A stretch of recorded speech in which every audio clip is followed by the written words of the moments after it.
లోకంలో తండ్రులు కూడా అంతే.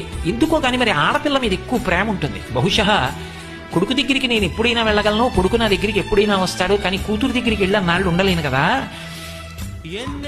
అలాగే కూతుర్ని పిలుచుకుని నా దగ్గర ఎక్కువ నాళ్ళు ఉంచుకోలేను కదా అనో ఏమిటో, ఆ పరిమితి ఉంది అనో ఏమిటో. మరి ఆ కూతురి మీద తండ్రికి చాలా ప్రేమ ఉంటుంది, పైకి కక్కడకని. కూతురు కూడా అంతే. ఎందుకని అంటే ఓ చమత్కారం ఉంటుంది. ఏదో ఇంట్లో ఫంక్షన్ అయిందనుకోండి, ఆ వచ్చిన బహుమానాలు ఉంటాయి. అన్నయ్య చెల్లి కలిసి అట్టపెట్లు అన్నీ విప్పి చూసుకుంటున్నారు అనుకోండి, అన్నయ్య పరాచకం అంటాడు. ఏమంటాడంటే, ఇవన్నీ మాకు వచ్చినవి, నీకు ఎందుకే ఇవన్నీ, ఏమైనా మంచి ఉంటే పట్టుకోదామనే అంటాడు. ఎవరు? ఇద్దరూ కలిసి ఆ ఇంట్లో పుట్టిన వాళ్ళు. నోరు మీరా, నాకేం అక్కర్లేదు, మీ బావగారు నేను అడిగితే బోల్డ్ అని కొని పెడతారు అని పొడుచుకు పొడుచుకు చెప్తుంది. ఎన్ని మాటలు చెప్తుందో. నాన్నగారండి అన్నయ్య అలా అంటాడు, ఈ పెట్లు కానీ నేను ఇప్పుడు ఇప్పానంటే అంటుంది. అది బాధ.